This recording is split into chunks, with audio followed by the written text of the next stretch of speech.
Welcome back, everybody, for another deep dive. And wow, you've really outdone yourselves this time. The topic is a big one. It's a doozy. Yeah, the human condition itself. We've got such a fascinating, strange mix of sources this time I around. was going to say a real grab bag. Yeah, a video of a drunk neighbor making a scene. Sinead O'Connor's last message before her passing, LeBron James celebrating with his daughter. And Charles Manson singing. Charles Manson singing. It's like you guys were really trying to test us this time. To throw us for a loop, to cover the full spectrum. Yeah, for sure. So, where do we even begin with a topic as massive as the human condition? Well, I think right off the bat, we have to acknowledge that there is no simple answer. The human condition is a tapestry woven from countless threads. Emotions, experiences, triumphs, failures. And the sources you've provided, they're really offering us a chance to examine some of those individual threads. Okay, I like that. So let's just dive in, I guess. What stands out to you as we kind of take a look at this material? Well, the range of emotions is striking. We have Sinead O'Connor's raw grief over her son's death, contrasted with the joy and pride in LeBron James's daughter's face as she celebrates his scoring record. And then, of course, there's the sheer absurdity of the drunk neighbor video, which I think reminds us that even in the midst of all this complexity, there's always room for a bit of laughter. That's a good point. Life is definitely a roller coaster. Mm. We've also got some interesting material here from interviews with David Bowie and Philip Seymour Hoffman, both of whom very openly talked about their struggles with addiction. Bowie's almost poetic in describing this journey to Berlin to kind of clean up his act, whereas Hoffman's account's much more raw, talking about this panic that drove him to rehab. Then on a totally different note, we have a recording of Charles Manson singing. Chilling reminder of the darker side of human nature. Yeah, and it's that spectrum of experience that makes studying the human condition so challenging. So endlessly fascinating. Yeah. So how do we even begin to try to make sense of it all? I mean, we're capable of these incredible acts of creation and love, but also of such destructive behavior.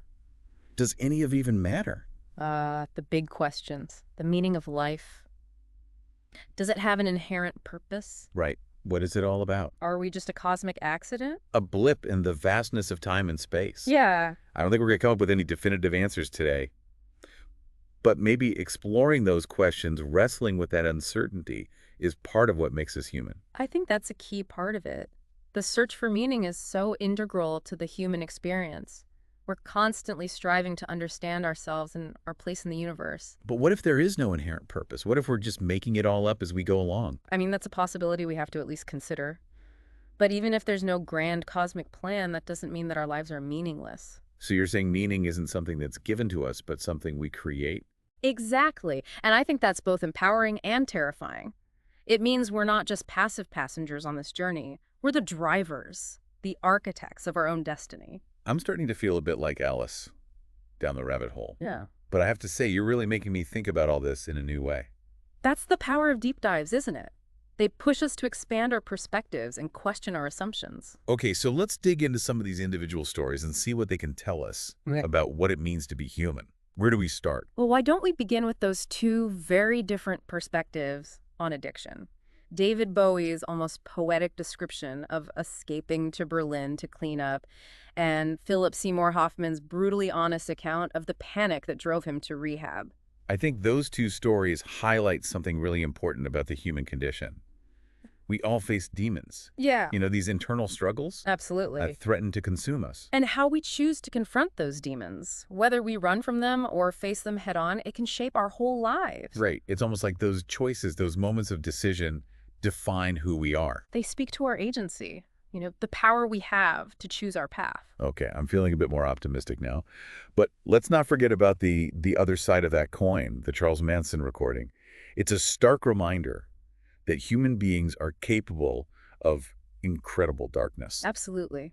And we can't shy away from that. It forces us to grapple with the truth that good and evil, light and darkness, they're all part of the human experience. It's almost like we're constantly teetering on the edge of a precipice, Yeah. capable of soaring to great heights, but also plummeting into the abyss. And maybe that's what makes life so fragile, so precious, so full of possibility. We're constantly navigating that tension between our better angels and our darker impulses. This is getting pretty heavy. I think we need to just sit with that for a second. Yeah, take a moment. But before we move on, I think we need to acknowledge the elephant in the room. That elephant. The fact that we're even having this conversation. I mean, why are we here? What is consciousness? How did we come to be? These questions are just as mind-boggling as the meaning of life itself. They really are. The very fact of our existence is a mystery, a miracle we can't fully comprehend. Maybe that's part of the beauty of it all. Maybe so. I'm starting to feel like I need a whiteboard and a PhD in philosophy to keep up with this conversation. Mm. But I have to say, you're making me think about things in a whole new way. That's the power of these deep dives. They push us to expand our perspectives and embrace the complexity of it all. Okay, so we've given our listeners plenty to chew on for now. Indeed. Okay, I think we've all had a moment to kind of catch our breath and process those big questions about existence and meaning. I'm ready to dive back into these sources, especially the ones that really highlight the emotional roller coaster of being human. I agree. We started to touch on those themes of joy and sorrow, ambition and darkness. Let's explore those a bit further. Sinead O'Connor's last video, for example, just wrecked me. The rawness of her grief over her son's death was so powerful. It made me think about how loss is such a universal experience, yet we all grieve in such different ways. Absolutely. There's no right or wrong way to grieve. O'Connor's expression was very public and raw, which might resonate with some, but others might find solace in more private forms of mourning. It's like you said earlier, the human condition is this tapestry of countless threads. Even something as universal as grief has so many variations. What's fascinating is how those individual threads intersect and create these moments of shared humanity. We see this in the source of a father speaking to his daughter before his death. He's facing his own mortality, yet his focus is on imparting wisdom and strength to his daughter. It's a completely different expression of grief than O'Connor's, but it's equally powerful. In a way, it's a testament to the enduring nature of love and connection. Precisely. Even in the face of profound loss, there's this human capacity for love, compassion, resilience. It's like those emotions become even more powerful when tested by adversity. It makes me think about LeBron James celebrating his achievement with his daughter Zuri. Right. That moment was filled with so much joy and pride. It was a beautiful example of how we connect through shared experiences, even something as simple as a basketball game. You're right. And while a scoring record might seem insignificant in the grand scheme of things, that moment between father and daughter speaks to something much deeper about the human experience. It's about finding joy in the struggle, celebrating triumphs, sharing those moments with the people we love. I'm noticing a pattern here. Whether we're talking about grief or joy, ambition, or even the absurdity of that drunk neighbor video, there seems to be this underlying drive for connection. That's a great observation. The human need for connection, belonging, a sense of community, it's fundamental to who we are. It makes me think about those interviews with Bowie and Hoffman. Yeah. Both of them, despite their fame and success, seem to be searching for something more, some sense of belonging or purpose beyond their careers. Their stories highlight the paradox of the human condition. We're driven by this primal urge for connection and meaning, yet we often find ourselves feeling isolated and lost. Especially with social media and all the pressures of modern life. Right. It's so easy to feel disconnected, even when we're surrounded by people. It's a real challenge. How do we reconcile this need for connection with the realities of the world we live in? I don't know, but I think the sources you've provided offer some clues. The father speaking to his daughter LeBron, celebrating with Zuri, even Obama and Romney trading jokes. Oh, yeah. These are all examples of finding ways to connect to bridge divides, to find moments of joy and shared humanity. I'm glad you brought up the humor aspect. We tend to think of the human condition as this weighty philosophical topic. But laughter, playfulness, even absurdity are just as important parts of the tapestry. Speaking of absurdity, I have to ask about the drunk neighbor video. It's hilarious, but it also makes me wonder, what is it about us that makes us find humor in the most unexpected places? I think it speaks to our ability to find levity even in the face of frustration or chaos. Humor can be a coping mechanism, a way to diffuse tension. Right. And a reminder that even in life's messiness, there's always room for a good laugh. Maybe that's one of the keys to unlocking the mystery of the human condition, remembering to not take ourselves too seriously. I think there's a lot of wisdom in that statement. The ability to laugh at ourselves, to find humor in the mundane, can be a powerful tool for navigating life's complexities. It makes me think about those old philosophical debates about the meaning of life. Maybe we're overthinking it. Perhaps the meaning is simply to experience it all. The joy, the sorrow, the absurdity, the beauty, the messiness, the connections. That's a beautiful way to put it. The meaning might not be the destination, but the journey itself. The experience of being human in all its glory. Okay, I'm feeling a bit lighter now. But I'm also realizing that this deep dive is far from over. Right. We've still got so much to unpack, especially when it comes to those big questions about why we're here and what it all means. You're right. We've only scratched the surface. But perhaps that's the beauty of exploring the human condition. It's a journey without a definitive end, a constant process of discovery and self-reflection. So where do we go from here? What other threads of the tapestry can we unravel? Let's shift our focus back to those individual stories, the glimpses into the lives of people who, in their own way, embody the complexities of the human experience, starting with David Bowie's transformative journey to Berlin. Okay, I'm ready to delve back into Bowie's world. But before we do, let's take a quick break so I can refill my coffee cup. I need a little boost to navigate the rest of this deep dive. All right, I'm all caffeinated up and ready to get back to Bowie's Berlin years. You were about to tell me more about that. Yes, his journey to Berlin, I think, is such a fascinating example of how we as humans seek reinvention. Especially when we're battling these personal demons. He described it as a place to kind of clean himself up, but it was much more than just a physical detox. It sounds like he was trying to escape all the trappings of fame, the expectations, the persona he'd created for himself. Exactly. Berlin at that time was a city divided, a place where boundaries were blurred and experimentation thrived. And it offered Bowie this sense of anonymity, a chance to shed his old skin and explore new artistic and personal territory. It makes you wonder if our surroundings can actually influence our internal state.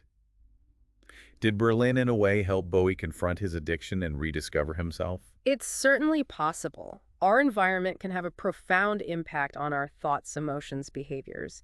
And for Bowie, I think Berlin provided that space and freedom he needed to experiment, to push those boundaries, and to ultimately emerge as a more authentic, more evolved version of himself. Like he needed that distance from his old life to break free from those self-destructive patterns. Exactly. It's a good reminder that sometimes we need to step outside of our comfort zones, shake things up, confront those parts of ourselves that we've been avoiding. It's interesting how Bowie's journey contrasts with Philip Seymour Hoffman's experience. Hoffman was incredibly open about his struggles with addiction, but he seemed to be constantly battling those demons, even after seeking help. Yeah, Hoffman's story is a reminder that recovery isn't always linear. There can be setbacks, relapses, moments of despair. But even in the struggles, his talent and vulnerability just shine through. His performances were always so raw, so emotionally charged. It's like he poured his entire being into his art. And that's something we see in so many artists who struggle with addiction, mental health issues. Art becomes a form of therapy, a way to process emotions, to make sense of the chaos within. Makes me think about Sinead O'Connor again. Her music was always so raw, so emotionally honest. It's like she was channeling her pain, her grief, her struggles into her art.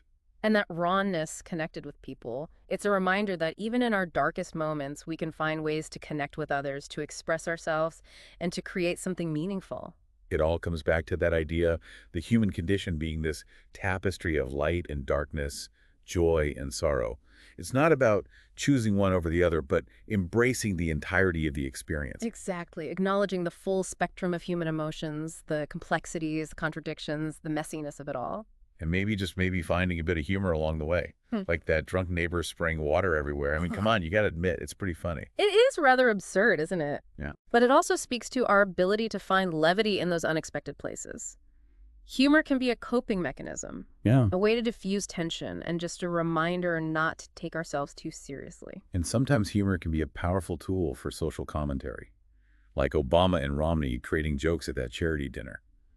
It shows that even in the midst of political divides, there's still room for laughter and shared humanity. You're right. Humor can be a way to bridge divides, to find that common ground, and to remind ourselves that we're all in this together. So where does this all leave us? We've explored these sources. We've grappled with some pretty big questions about existence, meaning the human condition. What's the takeaway? What have we learned? I think the most important takeaway is that there are no easy answers. The human experience is vast and complex and constantly evolving. There's no single definition, no one-size-fits-all explanation. So you're saying we shouldn't even try to find answers, that we should just give up and embrace the chaos? Not at all. I think the search for meaning, for understanding, is essential. It's what drives us to create art, to explore, to connect, to make our mark on the world. So it's not about finding the answers, but about asking the questions. Exactly. It's about embracing the mystery, the uncertainty, the endless possibilities of what it means to be human. That's actually a really beautiful way to think about it. It's not about arriving at some destination, but about enjoying the journey. And perhaps that's the ultimate lesson of this deep dive. The human condition is a journey of self-discovery. It's messy, it's complicated, it's full of contradictions, but it's also incredibly beautiful and endlessly fascinating. Well said. I think we've given our listeners a lot to ponder today, and maybe even a few reasons to smile. Thanks for joining us on this deep dive into the human condition. We'll see you next time. Until then.